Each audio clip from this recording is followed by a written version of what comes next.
ನಮಸ್ತೆ ವೀಕ್ಷಕರೇ, ನಮ್ಮ ಸೂರ್ಯೋದಯ ಕನ್ನಡ ಯೂಟ್ಯೂಬ್ ಚಾನೆಲ್ಗೆ ನಿಮಗೆಲ್ಲರಿಗೂ ಆಧಾರದ ಸ್ವಾಗತ. ವೀಕ್ಷಕರೇ, ದಯವಿಟ್ಟು ನಮ್ಮ ಚಾನೆಲ್ ಅನ್ನು ಸಬ್ಸ್ಕ್ರೈಬ್ ಮಾಡಿ ವಿಡಿಯೋನು ವಾಚ್ ಮಾಡಿ. ಬನ್ನಿ ಕಥೆಯನ್ನು ಪ್ರಾರಂಭಿಸೋಣ. ಮೈಸೂರಿನ ಒಂದು ಸುಂದರ ಬಡಾವಣೆ. ಸಮೃದ್ಧಿ ಎಂಬ ಹೆಸರಿನ ಆ ಪುಟ್ಟ ಮನೆ ಹೊರನೋಟಕ್ಕೆ ಬಹಳ ಆಕರ್ಷಕವಾಗಿತ್ತು. ಮನೆಯ ಮುಂದೆ ಬೆಳೆಸಿದ್ದ ಬಣ್ಣ ಬಣ್ಣದ ಹೂಗಳು ಆ ಮನೆಯ ಯಜಮಾನಿಯ ಅಭಿರುಚಿಯನ್ನು ಸಾರುತ್ತಿದ್ದವು. ಆದರೆ ಆ 4 ಗೋಡೆಗಳ ಒಳಗೆ ಒಂದು ರೀತಿಯ ಭಾರವಾದ ಮೌನ ಮನೆ ಮಾಡಿತ್ತು. ಆ ಮೌನಕ್ಕೆ ಕಾರಣ ಮಗುವಿನ ಕಿರುಚಾಟವಿಲ್ಲದ ಶೂನ್ಯತೆ. ಸಂಜೆಯಾಗುತ್ತಲೇ ಸೂರಜ್ ಆಫೀಸಿನಿಂದ ಸುಸ್ತಾಗಿ ಬಂದು ಸೋಫಾದ ಮೇಲೆ ಕುಳಿತನು. ಸುಧಾ ಕಾಫಿ ಹಿಡಿದು ಬಂದಳು. ಅವಳ ಕಣ್ಣುಗಳು ಎಂದಿನಂತೆ ಸ್ವಲ್ಪ ಕೆಂಪಾಗಿದ್ದವು. ಬಹುಶಃ ಮಧ್ಯಾಹ್ನ ಯಾರೋ ನೆರೆಹೊರೆಯವರು ಬಂದು ಚುಚ್ಚು ಮಾತನಾಡಿರಬೇಕು ಎಂದು ಸೂರಜ್ಗೆ ತಕ್ಷಣವೇ ಅರ್ಥವಾಯಿತು. ಯಾಕೆ ಸುಧಾ, ಮತ್ತೆ ಅದೇ ಹಳೆಯ ಯೋಚನೆಯೇ? ಮುಖ ಯಾಕೋ ಬಾಡಿದೆ ಎಂದು ಸೂರಜ್ ಕೇಳಿದ. ಸುಧಾ ನಿಟ್ಟುಸಿರು ಬಿಡುತ್ತಾ, ಏನಿಲ್ಲ ಸೂರಜ್, ಇವತ್ತು ಪಕ್ಕದ ಮನೆಯ ಲಕ್ಷ್ಮಮ್ಮ ಬಂದಿದ್ದರು. ಅವರ ಮೊಮ್ಮಗನ ನಾಮಕರಣಕ್ಕೆ ಕರೆಯಲು ಬಂದವರು.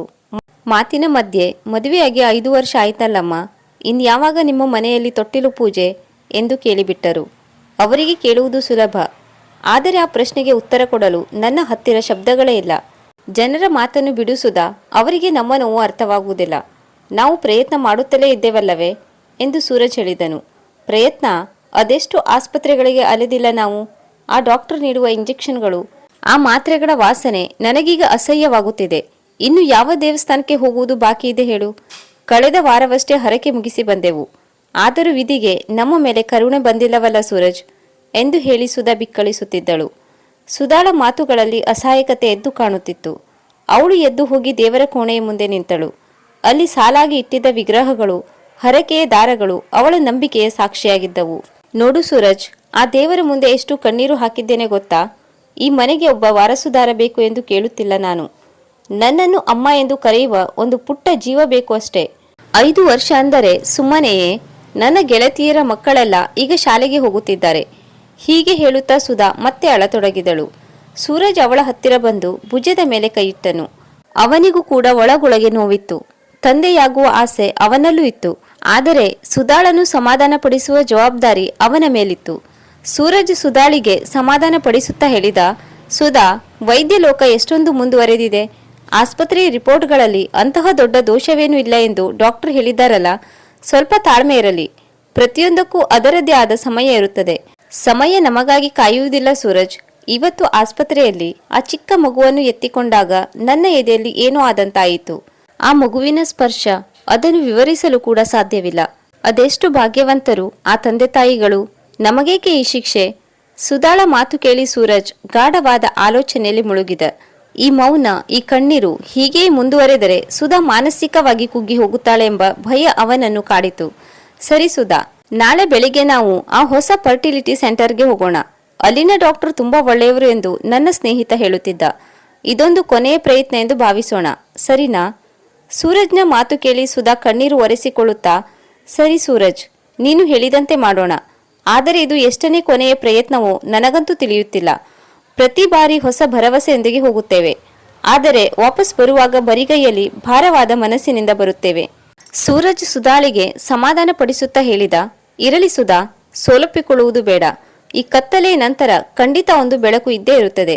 ನೀನು ಹೋಗಿ ಊಟ ಬಡಿಸು, ಮನಸ್ಸನ್ನು ಶಾಂತವಾಗಿ ಇಟ್ಟುಕೋ. ಅಂದು ರಾತ್ರಿ ಊಟದ ಮೇಜಿನ ಮೇಲೆಯೂ ಮೌನವೇ ಆವರಿಸಿತು. ತಟ್ಟೆಯಲ್ಲಿನ ಅನ್ನಕ್ಕಿಂತ ಹೆಚ್ಚಾಗಿ ಅವರಿಬ್ಬರ ಮನಸ್ಸಿನಲ್ಲಿ ಯೋಚನೆಗಳೇ ತುಂಬಿದ್ದವು. ಸುಧಾ ಮಲಗುವ ಮುನ್ನ ಕಿಟಕಿಯಿಂದ ಆಚೆ ನೋಡಿದಳು. ಆಕಾಶದಲ್ಲಿ ಚಂದ್ರನ ಸುತ್ತ ಸಾವಿರಾರು ನಕ್ಷತ್ರಗಳಿದ್ದವು. ಆದರೆ ಅವಳ ಬದುಕಿನ ಆಕಾಶ ಮಾತ್ರ ಶೂನ್ಯವಾಗಿತ್ತು. ಸೂರಜ್ ಮಲಗಿದ್ದ ಸುಧಾಳನ್ನೇ ನೋಡುತ್ತಿದ್ದ. ಅವಳ ಮುಖದಲ್ಲಿನ ಆ ಕಾಂತಿ ಈಗ ಮಾಸುತ್ತಿದೆ ಎಂದು ಅವನಿಗೆ ಅನ್ನಿಸಿತು. ದೇವರೇ, ಇವಳ ಮುಖದಲ್ಲಿ ಮತ್ತೆ ನಗು ತರುವ ದಾರಿ ಯಾವುದು ಎಂದು ಅವನು ಮೌನವಾಗಿ ಪ್ರಾರ್ಥಿಸಿದನು. ಆ 5 ವರ್ಷಗಳ ಪಯಣದಲ್ಲಿ ಅವರು ಕಳೆದುಕೊಂಡಿದ್ದು ಕೇವಲ ಸಮಯವನ್ನಲ್ಲ, ಬದಲಾಗಿ ತಮ್ಮೊಳಗಿನ ಉತ್ಸಾಹವನ್ನು.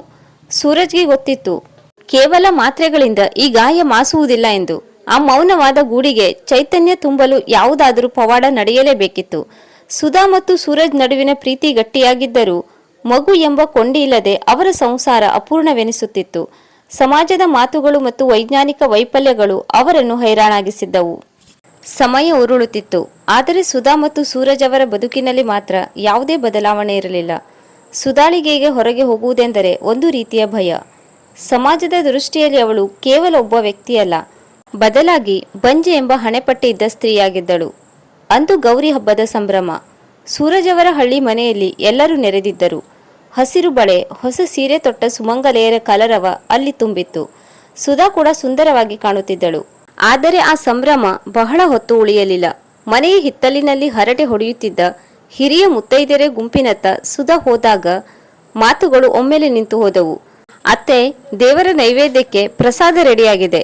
ಆಗ ದೂರದ ಸಂಬಂಧಿ 60 ವರ್ಷದ ಮಹಿಳೆಯೊಬ್ಬರು ಸುಧಾಳಲ್ಲಿ ಕೇಳಿದರು, ಅದಿರಲಿ ಸುಧಾ, ಈ ಸಲನೂ ಬರಿಗೈಯಲ್ಲಿ ಬಂದಿದೆಯಲ್ಲಮ್ಮ.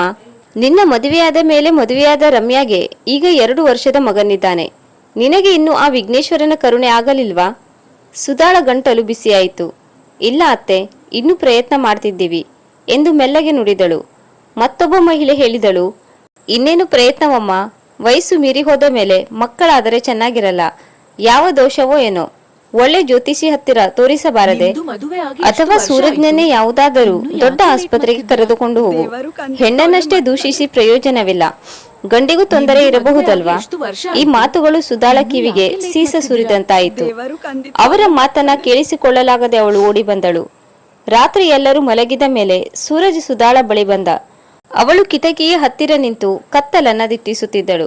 ಅವಳ ಭುಜಗಳು ಸಣ್ಣಗೆ ನಡುಗುತ್ತಿದ್ದುದನ್ನು ಕಂಡು ಸೂರಜ್ಗೆ ಅವಳು ಅಳುತ್ತಿದ್ದಾಳೆಂದು ತಿಳಿಯಲು ತಡವಾಗಲಿಲ್ಲ. ಸುಧಾ, ಮತ್ತೆ ಏನಾಯ್ತು? ಯಾರೋ ಏನೋ ಹೇಳಿರ್ಬೇಕು. ನಾನು ಅತ್ತೆಯ ಹತ್ತಿರ ಹೇಳಿದೆ, ಈ ರೀತಿ ಮಾತನಾಡಬೇಡಿ ಅಂತ. ಸುಧಾ ಕೋಪ ಮತ್ತು ನೋವು ಮಿಶ್ರಿತ ಧ್ವನಿಯಲ್ಲಿ ಹೇಳಿದಳು.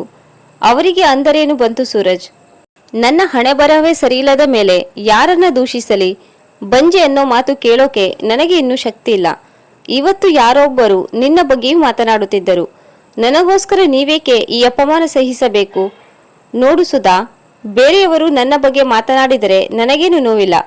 ಆದರೆ ಅವರು ನಿನ್ನನ್ನು ನೋಯಿಸಿದರೆ ಅದು ನನ್ನ ಎದೆಗೆ ಚುಚ್ಚಿದಂತಾಗುತ್ತದೆ. ಈ ಸಂಬಂಧಿಕರು, ಈ ಲೋಕ, ಇವರಿಗೆ ಸಮಾಧಾನ ಮಾಡುವುದು ನಮ್ಮ ಕೆಲಸವಲ್ಲ ಎಂದು ಸೂರಜ್ ಹೇಳಿದ. ಆದರೆ ಸೂರಜ್, ನಾವು ಎಲ್ಲಿಗೆ ಹೋದರೂ ಈ ಪ್ರಶ್ನೆ ಬೆನ್ನಟ್ಟುತ್ತದೆಯಲ್ಲ. ಇವತ್ತು ಹಬ್ಬದ ಪೂಜೆಯಲ್ಲಿ ಮುತ್ತೈದೆಯರಿಗೆ ಅರಿಶಿನ ಕುಂಕುಮ ಕೊಡುವಾಗಲೂ ನಿನಗೂ ಬೇಗ ಫಲ ಸಿಗಲಿ ಅಂತ ಹೇಳುವ ಆ ದಾಟಿಯಲ್ಲೇ ಒಂದು ವ್ಯಂಗ್ಯವಿತ್ತು. ನನಗೀಗ ಎಲ್ಲಿಯೂ ಹೋಗಬಾರದು ಅನಿಸುತ್ತಿದೆ. ಸಾಯುವವರೆಗೂ ಈ ಒಂಟಿತನವೇ ನಮಗೆ ಗತಿಯೇ? ಸೂರಜ್ ಸುಧಾಳ ಕಣ್ಣೀರನ್ನು ಒರೆಸುತ್ತಾ ಅವಳನ್ನು ಸಮಾಧಾನಪಡಿಸಿದ. ಹೀಗೆ ಕೆಲವು ದಿನ ಕಳೆದಿರಬಹುದು. ಸುಧಾ ಪಕ್ಕದ ಮನೆಯ ಮಗುವಿನ ಅಳುವಿನ ಶಬ್ದ ಕೇಳಿ ತನ್ನ ರೂಮಿನೊಳಗೆ ಹೋಗಿ ಬಾಗಿಲು ಹಾಕಿಕೊಂಡಳು. ಸೂರಜ್ ಕೆಲಸದಿಂದ ಬಂದಾಗ ಮನೆಯಲ್ಲಿ ಲೈಟ್ ಹಾಕಿರಲಿಲ್ಲ. ಬೆಡ್ರೂಮ್ನಲ್ಲಿ ಸುಧಾ ತಲೆದಿಂಬಿಗೆ ಮುಖ ಒತ್ತಿ ಬಿಕ್ಕಿ ಬಿಕ್ಕಿ ಅಳುತ್ತಿದ್ದಳು. ಸೂರಜ್ ಹತ್ತಿರ ಹೋಗಿ ಅವಳ ತಲೆ ಸವರಿದನು. ಆ ತಲೆದಿಂಬು ಅವಳ ಕಣ್ಣೀರಿನಿಂದ ಪೂರ್ತಿ ಒದ್ದೆಯಾಗಿತ್ತು. ಸುಧಾ, ಹೀಗೆ ಅಳುತ್ತಾ ಹೋದರೆ ನಿನ್ನ ಆರೋಗ್ಯ ಏನಾಗಬೇಡ? ನೋಡು, ನಿನ್ನ ಕಣ್ಣುಗಳು ಅದೆಷ್ಟು ಬಾಡಿವೆ. ಸುಧಾ ಅಳುತ್ತಲೇ ಹೇಳಿದಳು. ಸೂರಜ್ ನನಗೆ ತಡೆದುಕೊಳ್ಳಲು ಆಗ್ತಿಲ್ಲ. ನನ್ನ ತಾಯಿ ಕೂಡ ಫೋನ್ ಮಾಡಿ ಯಾವ ದೇವರಿಗೆ ಏನು ಹರಕೆ ಬಾಕಿ ಇದೆಯೋ ಅಂತ ಪದೇ ಪದೇ ಕೇಳ್ತಾರೆ. ನಾನು ಎಲ್ಲರಿಗೂ ಉತ್ತರಿಸಬೇಕು. ಆದರೆ ನನ್ನನ್ನೇ ನಾನು ಪ್ರಶ್ನಿಸಿಕೊಂಡಾಗ ಉತ್ತರ ಬರೀ ಶೂನ್ಯ. ನಾವಿಬ್ಬರು ಈ ಭೂಮಿಗೆ ಹೊರೆನಾ? ಹಾಗೆಲ್ಲ ಅನ್ನಬೇಡ ಸುಧಾ. ನಾವು ಒಬ್ಬರಿಗೊಬ್ಬರು ಇದ್ದೇವಲ್ಲ. ನಿನಗೆ ಮಗು ಬೇಕು ಎಂಬ ಹಂಬಲ ನನಗೂ ಅರ್ಥವಾಗುತ್ತೆ. ಮಗುವಿಲ್ಲದಿದ್ದರೆ ನಮ್ಮ ಪ್ರೀತಿ ಸುಳ್ಳಾಗುತ್ತದೆಯೇ? ನಿನಗಾಗಿ ನಾನು ಏನನ್ನಾದರೂ ಮಾಡಲು ಸಿದ್ಧ. ನನಗೆ ಗೊತ್ತು ಸೂರಜ್, ನೀವು ನನ್ನನ್ನು ತುಂಬಾ ಪ್ರೀತಿಸುತ್ತೀರಾ. ಆದರೆ ಒಬ್ಬ ಹೆಣ್ಣಾಗಿ ಸಮಾಜ ನನಗೆ ನೀಡುವ ಸ್ಥಾನ, ಅದು ತುಂಬಾನೇ ಕ್ರೂರವಾಗಿದೆ. ಮಗುವಿಲ್ಲದ ಹೆಣ್ಣನ್ನು ಅಪಶಕುನ ಎಂದು ಕರೆಯುವ ಈ ಲೋಕದಲ್ಲಿ ನಾನು ಹೇಗೆ ಬದುಕಲಿ? ಸುಧಾ ಅತ್ತು ಸುಸ್ತಾಗಿ ಮಲಗಿದಳು. ಆದರೆ ಸೂರಜ್ಗೆ ನಿದ್ದೆ ಬರಲಿಲ್ಲ. ಅವಳ ಆ ಒದ್ದೆ ದಿಂಬು ಅವನಿಗೆ ಮುಳ್ಳಿನಂತೆ ಚುಚ್ಚುತ್ತಿತ್ತು. ಅವಳ ಪ್ರತಿ ಬಿಕ್ಕಳಿಕೆಯು ಅವನ ಹೃದಯವನ್ನು ಸೀಳುತ್ತಿತ್ತು. ಇವಳು ಏನು ತಪ್ಪು ಮಾಡಿದ್ದಾಳೆ? ನಾವಿಬ್ಬರು ಯಾರಿಗೂ ದ್ರೋಹ ಬಗೆದವರಲ್ಲ. ಈ ಸಮಾಜದ ಚುಚ್ಚು ಮಾತುಗಳಿಗೆ ಕಡಿವಾಣ ಹಾಕಲು ನಾನೇನಾದರೂ ಮಾಡಲೇಬೇಕು ಎಂದು ಅವನು ಮೌನವಾಗಿ ಪ್ರತಿಜ್ಞೆ ಮಾಡಿದ. ಅವನಿಗೆ ಅರಿವಾಯಿತು, ಕೇವಲ ಸಾಂತ್ವನದ ಮಾತುಗಳಿಂದ ಸುಧಾಳ ಈ ದೀರ್ಘಕಾಲದ ನೋವು ನಿವಾರಣೆಯಾಗುವುದಿಲ್ಲ. ಅವಳ ಬದುಕಿನಲ್ಲಿ ಆ ತಾಯ್ತನದ ಮಧುರ ಭಾವ ತುಂಬಲೇಬೇಕು. ಅದಕ್ಕಾಗಿ ಅವನು ಎಂತಹ ದೊಡ್ಡ ಹೆಜ್ಜೆ ಇಡಲು ಸಿದ್ಧನಾಗಿದ್ದ. ರಾತ್ರಿ ಸೂರಜ್ ಕಿಟಕಿಯ ಬಳಿ ಕುಳಿತು ಮಿನುಗುತ್ತಿದ್ದ ನಕ್ಷತ್ರಗಳನ್ನು ನೋಡುತ್ತಿದ್ದ. ಅವನ ಕಣ್ಣುಗಳಲ್ಲಿ ಒಂದು ರೀತಿಯ ದೃಢ ನಿರ್ಧಾರವಿತ್ತು. ಆ ನಿರ್ಧಾರವೇ ಮುಂದಿನ ದಿನಗಳಲ್ಲಿ ಅವರ ಬದುಕಿನ ದಾರಿಯನ್ನು ಬದಲಿಸಲಿದ್ದ ಆಶಾವಾದದ ಕಿರಣವಾಗಿತ್ತು. ಸಮಾಜದ ಚುಚ್ಚು ಮಾತುಗಳು ಸುಧಾಳನ್ನು ಮಾನಸಿಕವಾಗಿ ಕುಗ್ಗಿಸಿದ್ದವು. ಅವಳ ಮೌನ ಮತ್ತು ಕಣ್ಣೀರು ಸೂರಜ್ನನ್ನು ಬಡಿದೆಬ್ಬಿಸಿತ್ತು. ಪತ್ನಿಯ ಮುಖದಲ್ಲಿ ಮತ್ತೆ ನಗು ನೋಡಲು ಸೂರಜ್ ಈಗ ಒಂದು ಕಠಿಣ ಮತ್ತು ಅನಿವಾರ್ಯ ನಿರ್ಧಾರದತ್ತ ಹೆಜ್ಜೆ ಇಡಲಿದ್ದ. ಸುಧಾಳ ಕಣ್ಣೀರು ಸೂರಜ್ನ ಪಾಲಿಗೆ ವಿಷವಾಗಿತ್ತು. ಅವಳು ಅಳುತ್ತಾ ಮಲಗಿದ್ದ ಆ ರಾತ್ರಿ ಸೂರಜ್ಗೆ ನಿದ್ದೆ ಬರಲಿಲ್ಲ. ಸಮಾಜದ ಚುಚ್ಚು ಮಾತುಗಳನ್ನು ತಡೆಯಲು ಅಥವಾ ಹಣೆಬರಹವನ್ನು ಬದಲಿಸಲು ತನ್ನಿಂದ ಸಾಧ್ಯವಿಲ್ಲದಿರಬಹುದು. ಆದರೆ ಸುಧಾಳ ಮಡಿಲನ್ನು ತುಂಬಿಸಲು ಒಂದು ದಾರಿ ಇದೆ ಎಂದು ಅವನಿಗೆ ಅರಿವಾಯಿತು. ಮರುದಿನ ಬೆಳಿಗ್ಗೆ ಸೂರಜ್ ತನ್ನ ಆಪ್ತ ಗೆಳೆಯ ರವಿಯನ್ನು ಭೇಟಿಯಾಗಲು ಕೆಫೆಗೆ ಹೋದನು. ರವಿ ಒಬ್ಬ ವಕೀಲನಾಗಿದ್ದರಿಂದ ಕಾನೂನು ಪ್ರಕ್ರಿಯೆಗಳ ಬಗ್ಗೆ ಅವನಿಗೆ ಹೆಚ್ಚು ತಿಳಿದಿತ್ತು. ನೋಡು ರವಿ, ಸುಧಾ ದಿನದಿಂದ ದಿನಕ್ಕೆ ಕುಗ್ಗಿ ಹೋಗುತ್ತಿದ್ದಾಳೆ. ಆಸ್ಪತ್ರೆ, ಔಷಧಿ ಅಂತ ಸಾಕಾಗಿ ಹೋಗಿದೆ. ನಾನು ನಿರ್ಧಾರ ಮಾಡಿದ್ದೇನೆ. ನಾವೊಂದು ಮಗುವನ್ನು ದತ್ತು ಪಡೆಯಬೇಕು. ಆದರೆ ಸುಧಾಳಿಗೆ ಇದು ಮೊದಲೇ ತಿಳಿಯಬಾರದು. ಅವಳಿಗೆ ಆ ಮಗು ನೇರವಾಗಿ ಸಿಗಬೇಕು. ಆಗ ರವಿ ಹೇಳಿದ, ಸೂರಜ್, ಇದು ನಿನ್ನೊಬ್ಬನ ನಿರ್ಧಾರ ಮಾತ್ರವಲ್ಲ, ಕಾನೂನಾತ್ಮಕವಾಗಿಯೂ ಬಹಳ ಜವಾಬ್ದಾರಿಯುತವಾದ ಕೆಲಸ. ದತ್ತು ಪಡೆಯುವುದು ಅಷ್ಟು ಸುಲಭವಲ್ಲ. ಅದಕ್ಕೆ ಅದರದ್ದೇ ಆದ ನಿಯಮಗಳಿವೆ. ಪತ್ರಿಕೆಗಳ ಪರಿಶೀಲನೆ ಇರುತ್ತದೆ. ನೀನು ದೃಢವಾಗಿದ್ದೀಯಾ? ಖಂಡಿತ ರವಿ. ಸುಧಾಳ ಕಣ್ಣೀರು ನಿಲ್ಲಬೇಕು, ಅಷ್ಟೇ ನನಗೆ ಬೇಕಾಗಿದ್ದುದು. ಕಾನೂನಿನ ಚೌಕಟ್ಟಿನಲ್ಲಿ ಏನೇನು ಬೇಕೋ ಅದೆಲ್ಲವನ್ನು ನಾನು ಪೂರೈಸುತ್ತೇನೆ.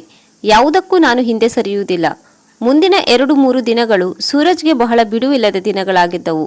ಆಫೀಸ್ಗೆ ಹೋಗುತ್ತೇನೆಂದು ಹೇಳಿ ಹೊರಡುವ ಸೂರಜ್ ಸರ್ಕಾರಿ ದತ್ತು ಕೇಂದ್ರಗಳಿಗೆ ಮತ್ತು NGO ಕಚೇರಿಗಳಿಗೆ ಅಲಿಯುತ್ತಿದ್ದ. ಸುಧಾಳಿಗೆ ಸ್ವಲ್ಪವೂ ಅನುಮಾನ ಬಾರದಂತೆ ಎಲ್ಲವನ್ನೂ ಗೌಪ್ಯವಾಗಿ ಇಟ್ಟಿದ್ದನು.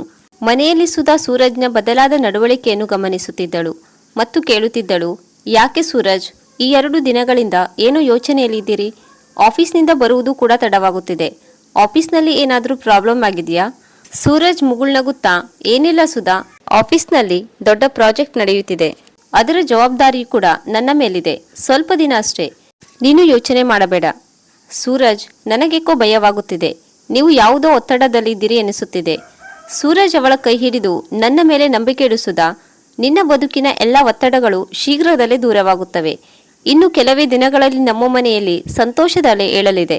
ಸೂರಜ್ ಅಧಿಕಾರಿಗಳ ಜೊತೆ ಮಾತನಾಡಿ ಒಂದು ಅನಾಥಾಶ್ರಮದಲ್ಲಿದ್ದ 3 ತಿಂಗಳ ಮುದ್ದಾದ ಹೆಣ್ಣು ಮಗುವನ್ನು ಗುರುತಿಸಿದನು. ಆ ಮಗುವನ್ನು ನೋಡಿದ ಕ್ಷಣವೇ ಸೂರಜ್ಗೆ ಸುಧಾಳ ಮುಖ ನೆನಪಾಯಿತು. ಈ ಮಗು ಸುಧಾಳ ಮಡಿಲು ಸೇರಿದರೆ ಅವಳ ಜಗತ್ತೇ ಬದಲಾಗುತ್ತದೆ ಎಂಬ ಭರವಸೆ ಅವನಲ್ಲಿ ಮೂಡಿತು. ಎಲ್ಲ ಕಾನೂನು ಪತ್ರಗಳಿಗೆ ಸಹಿ ಹಾಕಿ ಮಗುವನ್ನು ಮನೆಗೆ ಕರೆದೊಯ್ಯುವ ದಿನ ನಿಗದಿಯಾಯಿತು. ಸೂರಜ್ ತನ್ನ ಮನಸ್ಸಿನಲ್ಲಿಯೇ ಅಂದುಕೊಂಡನು, ಸುಧಾ, ನಿನ್ನ 5 ವರ್ಷಗಳ ಕಾಯುವಿಕೆಗೆ ನಾನು ನೀಡುವ ಉಡುಗೊರೆ ಇದು. ನೀನು ಈ ಮಗುವನ್ನು ನೋಡಿದಾಗ ಸುರಿಸುವ ಕಣ್ಣೀರು ನೋವಿನದ್ದಾಗಿರದೆ ಆನಂದದಾಗಿರುತ್ತದೆ. ಸೂರಜ್ ತನ್ನ ಯೋಜನೆಯನ್ನು ಯಶಸ್ವಿಯಾಗಿ ರೂಪಿಸಿದನು. ಕಾನೂನು ಪ್ರಕ್ರಿಯೆಗಳನ್ನು ಮುಗಿಸಿ ಮಗುವನ್ನು ಮನೆಗೆ ತರುವ ಕ್ಷಣಕ್ಕಾಗಿ ಕಾಯುತ್ತಿದ್ದನು. ಇದು ಕೇವಲ ಮಗುವನ್ನು ತರುವ ನಿರ್ಧಾರವಾಗಿರದೆ ಸುಧಾಳ ಮುರಿದು ಹೋದ ಕನಸನ್ನು ಜೋಡಿಸುವ ಪ್ರಯತ್ನವಾಗಿತ್ತು. ಅಂದು ಶುಕ್ರವಾರ. ಆಕಾಶದಲ್ಲಿ ಇನ್ನೂ ನಕ್ಷತ್ರಗಳು ಮಿನುಗುತ್ತಿದ್ದವು. ಪ್ರಕೃತಿ ಮೌನವಾಗಿತ್ತು. ಆದರೆ ಸೂರಜ್ನ ಎದೆಯಲ್ಲಿ ಹೊಸ ಆಸೆಯ ತುಡಿತವಿತ್ತು. 5 ವರ್ಷಗಳ ದೀರ್ಘ ಕಾಯುವಿಕೆಯೆಂದು ಕೊನೆಗೊಳ್ಳುವ ಸಮಯ ಹತ್ತಿರವಾಗಿತ್ತು. ಬೆಳಗಿನ ಜಾವ ಸರಿಯಾಗಿ 5 ಗಂಟೆ. ಅಲಾರಾಂ ಸದ್ದು ಮಾಡುವ ಮೊದಲೇ ಸೂರಜ್ ಕಣ್ಣು ಬಿಟ್ಟಿದ್ದನು. ಪಕ್ಕದಲ್ಲಿ ಸುಧಾ ಗಾಢ ನಿದ್ರೆಯಲ್ಲಿದ್ದಳು. ಅವಳ ಮುಖದಲ್ಲಿ ಹರಡಿದ್ದ ಮೌನ, ನೋವು ಇಂದು ಮರೆಯಾಗಲಿದೆ ಎಂದು ನೆನೆಸಿಕೊಂಡಾಗ ಸೂರಜ್ಗೆ ಒಮ್ಮೆ ಉದ್ವೇಗವಾಯಿತು.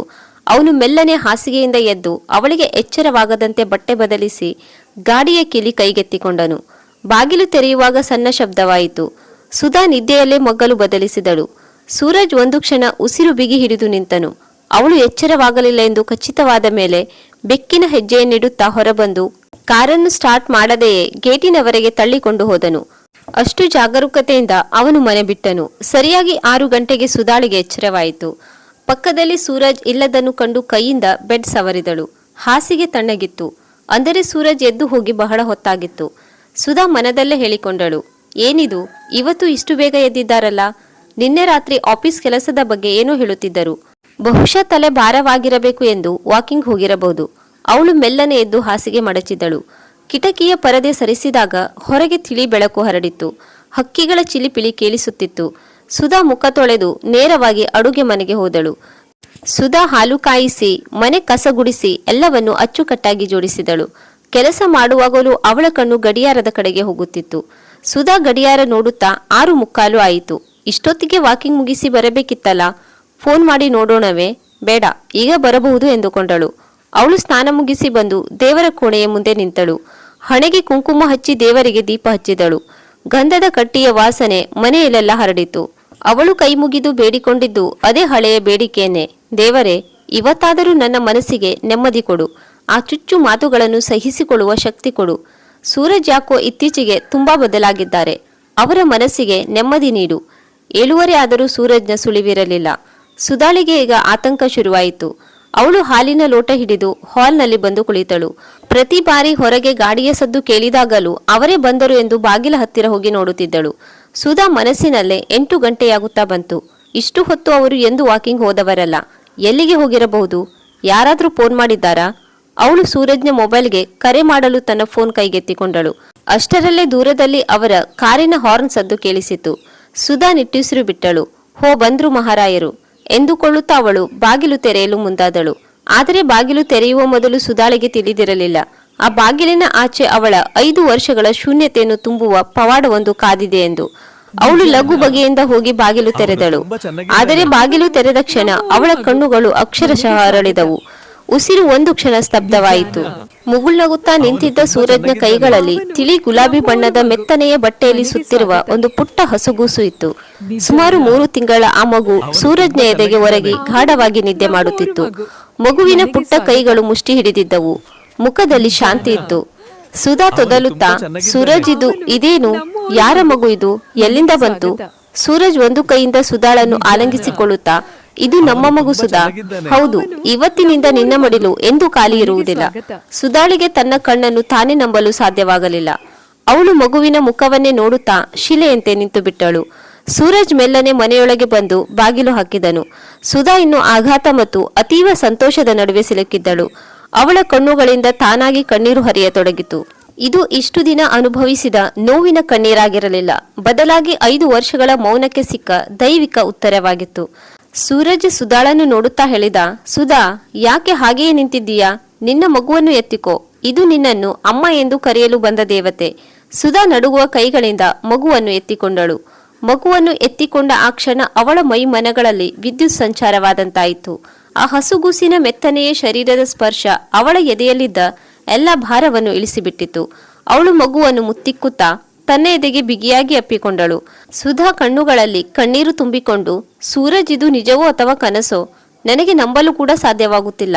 ಈ ಮಗು ಅದೆಷ್ಟು ಮುದ್ದಾಗಿದೆ ನೋಡಿ, ನನ್ನನ್ನೇ ಹೋಲುತ್ತಿದೆ ಅಲ್ವಾ? ಸೂರಜ್ ಸುಧಾಳ ಕಣ್ಣೀರು ಒರೆಸಿದನು. ಅವನ ಕಣ್ಣುಗಳು ಕೂಡ ಒದ್ದೆಯಾಗಿದ್ದವು. ಸುಧಾ, ನಿನ್ನ ಕಣ್ಣೀರು ನನ್ನನ್ನು ಪ್ರತಿದಿನ ಕೊಲ್ಲುತ್ತಿತ್ತು. ದೇವಸ್ಥಾನ, ಆಸ್ಪತ್ರೆ ಎಲ್ಲವನ್ನು ಸುತ್ತಿ ನಮಗೆ ದಾರಿ ಕಾಣದಿದ್ದಾಗ ನಾನು ಈ ನಿರ್ಧಾರಕ್ಕೆ ಬಂದೆ. ಎಲ್ಲ ಕಾನೂನು ಪ್ರಕ್ರಿಯೆಗಳನ್ನು ಮುಗಿಸಿ ಇಂದು ಈ ಮಗುವನ್ನು ಕರೆತಂದಿದ್ದೇನೆ. ಇನ್ನು ಮುಂದೆ ಈ ಸಮಾಜದ ಚುಚ್ಚು ಮಾತುಗಳಿಗೆ ನಾವು ತಲೆಕೆಡಿಸಿಕೊಳ್ಳಬೇಕಿಲ್ಲ. ನಮ್ಮ ಪ್ರೀತಿಯನ್ನು ಹಂಚಲು ನಮಗೊಬ್ಬರು ಸಿಕ್ಕಿದ್ದಾರೆ. ಸೂರಜ್, ಈ ಮಗು ನನ್ನನ್ನೇ ತಾಯಿಯಾಗಿ ಆರಿಸಿಕೊಂಡಿದೆಂದು ನನಗೆ ಅನಿಸುತ್ತಿದೆ. 5 ವರ್ಷಗಳ ಕಾಲ ನಾನು ಅನುಭವಿಸಿದ ನರಕ ಈ ಮುಗ್ಧ ಮಗುವಿನ ನಗು ನೋಡಿದ ಮೇಲೆ ಮಾಯವಾಯಿತು. ಥ್ಯಾಂಕ್ ಯು ಸೂರಜ್, ನನ್ನ ಬದುಕನ್ನು ಪೂರ್ಣಗೊಳಿಸಿದ್ದಕ್ಕೆ. ಅಷ್ಟರಲ್ಲೇ ಮಗು ಮೆಲ್ಲನೆ ಕಣ್ಣು ಬಿಟ್ಟಿತು. ಸುಧಾಳ ಕಣ್ಣುಗಳನ್ನು ನೋಡಿದ ಆ ಮಗು ಒಂದು ಸಣ್ಣ ನಗು ಬೀರಿತು. ಆ ನಗು ಸುಧಾಳ ಬದುಕಿನ ಹೊಸ ಅಧ್ಯಾಯದ ಆರಂಭವಾಗಿತ್ತು.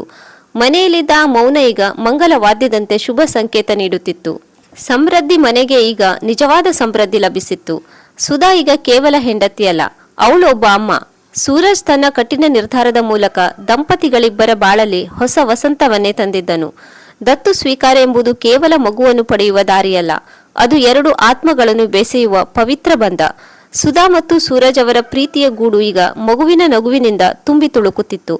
ಅವರು ಈಗ ಸಮಾಜದ ಚುಚ್ಚು ಮಾತುಗಳಿಗೆ ಹೆದರದೆ ತಮ್ಮ ಮಗುವಿನೊಂದಿಗೆ ಹೊಸ ಬದುಕನ್ನು ಕಟ್ಟಲು ಸಜ್ಜಾದರು. 5 ವರ್ಷಗಳಿಂದ ಕೇವಲ ಮೌನ ಮತ್ತು ನಿಟ್ಟುಸಿರುಗಳನ್ನೇ ಕಂಡಿದ್ದ ಆ ಮನೆಯ ಗೋಡೆಗಳು ಇಂದು ಒಂದು ಅದ್ಭುತ ಪವಾಡಕ್ಕೆ ಸಾಕ್ಷಿಯಾಗಿದ್ದವು. ಸುಧಾಳ ಕೈಗಳಲ್ಲಿ ಆ ಪುಟ್ಟ ಜೀವ ಮಿಸುಕಾಡುತ್ತಿತ್ತು. ಸೂರಜ್ ಸುಧಾಳ ಹತ್ತಿರ ಬಂದು ಅವಳ ಭುಜದ ಮೇಲೆ ಕೈಯಿಟ್ಟು ಮೆಲ್ಲನೆ ಹೇಳಿದನು, ಸುಧಾ, ಗಾಬರಿಯಾಗಬೇಡ. ಇದು ಕಾನೂನುಬದ್ಧವಾಗಿ ನಮ್ಮದೇ ಮಗು. ದೇವಸ್ಥಾನದ ಹರಕೆಗಳಿಗಿಂತ, ಆಸ್ಪತ್ರೆಯ ಮಾತ್ರೆಗಳಿಗಿಂತ ಈ ಮುಗ್ಧ ಜೀವ ನಿನಗೆ ಹೆಚ್ಚು ನೆಮ್ಮದಿ ನೀಡುತ್ತದೆ ಎಂದು ನನಗೆ ಅನ್ನಿಸಿತು. ಇವತ್ತಿನಿಂದ ಈ ಮಗು ನಮ್ಮ ಬದುಕಿನ ಹೊಸ ದಾರಿ. ಸುಧಾ ಆನಂದ ಬಾಷ್ಪ ಸುರಿಸುತ್ತಾ, ಸೂರಜ್, ನೀವು ನನಗಾಗಿ ಇಷ್ಟೊಂದು ದೊಡ್ಡ ನಿರ್ಧಾರ ತಗೊಂಡ್ರಾ? ನನಗೆ ತಿಳಿಸದೆಯೇ ಇಷ್ಟೆಲ್ಲ ಕಷ್ಟಪಟ್ಟಿದ್ದೀರಾ? ನಾನು ಕೇವಲ ನನ್ನ ನೋವಿನಲ್ಲೇ ಮುಳುಗಿದ್ದೆ. ನಿಮ್ಮ ಮನಸ್ಸಿನ ಒಳಗಿನ ತುಡಿತವನ್ನು ನಾನು ಗಮನಿಸಲೇ ಇಲ್ಲ. ಸುಧಾ ನಡುಗುವ ಕೈಗಳಿಂದ ಮಗುವನ್ನು ಮತ್ತಷ್ಟು ಹತ್ತಿರಕ್ಕೆ ಎಳೆದುಕೊಂಡಳು. ಮಗುವಿನ ಪುಟ್ಟ ಕೈಗಳು ಸುಧಾಳ ಸೀರೆಯ ಸೆರಗನ್ನು ಭದ್ರವಾಗಿ ಹಿಡಿದಿದ್ದವು. ಆ ಸ್ಪರ್ಶ ಅದು ಕೇವಲ ಸ್ಪರ್ಶವಾಗಿರಲಿಲ್ಲ, ಬದಲಾಗಿ 2 ಆತ್ಮಗಳ ಮಿಲನವಾಗಿತ್ತು. ಸೂರಜ್, ನೋಡಿ, ಈ ಮಗು ನನ್ನನ್ನು ನೋಡಿ ನಗುತ್ತಿದೆ. ಇಷ್ಟು ದಿನ ಎದೆಯೊಳಗೆ ಒಂದು ರೀತಿಯ ಭಾರವಿತ್ತು. ಯಾರೋ ಕಲ್ಲನ್ನು ಇಟ್ಟ ಹಾಗೆ ಅನ್ನಿಸುತ್ತಿತ್ತು. ಆದರೆ ಈ ಮಗುವನ್ನು ಎತ್ತಿಕೊಂಡ ಕ್ಷಣ ಆ ಕಲ್ಲೆಲ್ಲ ಕರಗಿ ನೀರಾದಂತಾಗಿದೆ. ಅಮ್ಮ ಅನ್ನೋ ಪದಕ್ಕೆ ಇಷ್ಟೊಂದು ಶಕ್ತಿ ಇದೆಯೇ? ಅವಳು ಮಗುವಿನ ಕೆನ್ನೆಗೆ ಮುತ್ತಿಕ್ಕಿದಳು. ಅವಳ ಕಣ್ಣಿನಿಂದ ಉದುರಿದ ಒಂದು ಹನಿ ಆನಂದ ಬಾಷ್ಪ ಮಗುವಿನ ಕೆನ್ನೆಯ ಮೇಲೆ ಬಿದ್ದಿತು. ಮಗು ಕಿರುನಗೆ ಬೀರಿತು. ಸೂರಜ್ ಸುಧಾಳ ಎದುರು ಕುಳಿತು ಅವಳ ಕೈ ಹಿಡಿದನು. ಈಗ ಹೇಳು ಸುಧಾ, ಇನ್ನು ಮುಂದೆ ಜನರ ಚುಚ್ಚು ಮಾತುಗಳಿಗೆ ನೀನು ಹೆದರುತ್ತೀಯಾ? ಯಾರಾದರೂ ಬಂದು ನಿಮಗೆ ಮಕ್ಕಳಿಲ್ಲವೇ ಎಂದು ಕೇಳಿದರೆ ನೀನು ತಲೆ ತಗ್ಗಿಸುತ್ತೀಯಾ? ಸುಧಾ ದೃಢವಾಗಿ, ಇಲ್ಲ ಸೂರಜ್, ಖಂಡಿತ ಇಲ್ಲ. ಯಾರು ಏನಾದರೂ ಅಂದುಕೊಳ್ಳಲಿ. ಈ ಮಗು ನನ್ನ ಮಡಿಲಿಗೆ ಬಂದ ಮೇಲೆ ನನಗೆ ಬೇರೆ ಯಾವುದರ ಚಿಂತೆಯೂ ಇಲ್ಲ. ಹೊಟ್ಟೆಯಲ್ಲಿ ಹುಟ್ಟಿದರಷ್ಟೇ ಮಕ್ಕಳಲ್ಲ, ಹೃದಯದಲ್ಲಿ ಜಾಗ ಪಡೆದರೂ ಮಕ್ಕಳೇ ಎಂದು ನನಗೆ ಇವತ್ತು ಅರ್ಥವಾಯಿತು. ನನಗೆ ಈಗ ಪರಿಪೂರ್ಣತೆ ಸಿಕ್ಕಿದೆ. ಸೂರಜ್ ಮಗುವಿನ ತಲೆಯನ್ನು ಸವರುತ್ತಾ ಕೇಳಿದನು. ಹಾಗಾದರೆ ನಮ್ಮ ಈ ಪುಟ್ಟ ದೇವತೆಗೆ ಏನು ಹೆಸರಿಡೋಣ? ಸುಧಾ ಯೋಚಿಸಿ ಮುಗುಳ್ನಗುತ್ತಾ ಹೇಳಿದಳು, ಸಮೃದ್ಧಿ. ಹೌದು, ಸಮೃದ್ಧಿ ಅಂತಲೇ ಇಡೋಣ. ಅಂದರೆ ನಮ್ಮ ಬದುಕಿನಲ್ಲಿ ನೆಮ್ಮದಿ ಈಗ ಸಮೃದ್ಧವಾಗಿದೆ ಎಂದು ಅರ್ಥ. ಸೂರಜ್ ಸಂತೋಷದಿಂದ ತಲೆಯಾಡಿಸಿದನು. ಮನೆಯ ಹೊರಗೆ ಹಕ್ಕಿಗಳು ಚಿಲಿಪಿಲಿಗುಟ್ಟುತ್ತಿದ್ದವು. ವೀಕ್ಷಕರೇ, ಪ್ರೀತಿ ಎಂದರೆ ಕೇವಲ ಒಟ್ಟಿಗೆ ಇರುವುದಲ್ಲ, ಪರಸ್ಪರರ ಕೊರತೆಯನ್ನು ತುಂಬುವುದು. ಸೂರಜ್ ತನ್ನ ಪತ್ನಿಯ ಕಣ್ಣೀರನ್ನು ಒರೆಸಲು ತೋರಿದ ಈ ಸಾಹಸ ಮತ್ತು ಪ್ರೀತಿ ಆ ದಂಪತಿಗಳ ಬಾಳನ್ನು ನಂದನವನವನ್ನಾಗಿಸಿತ್ತು. ವೀಕ್ಷಕರೇ, ನಮ್ಮ ಕತೆ ನಿಮಗೆ ಹೇಗನಿಸಿತು? ನಿಮ್ಮ ಅನಿಸಿಕೆ ಅಭಿಪ್ರಾಯಗಳನ್ನು ಕಮೆಂಟ್ ಮೂಲಕ ತಿಳಿಸಿ. ಹಾಗೆಯೇ ಸಬ್ಸ್ಕ್ರೈಬ್ ಮಾಡುವುದನ್ನು ಮರೆಯದಿರಿ. ಹಾಗೆಯೇ ನಮ್ಮ ಕತೆ ಇಷ್ಟವಾಗಿದ್ದರೆ ಒಂದು ಲೈಕ್ ಕೊಡಿ ಮತ್ತು ಶೇರ್ ಮಾಡಿ. ಹೊಸ ಕಥೆಯೊಂದಿಗೆ ಮತ್ತೊಮ್ಮೆ ಭೇಟಿಯಾಗೋಣ. ಧನ್ಯವಾದಗಳು.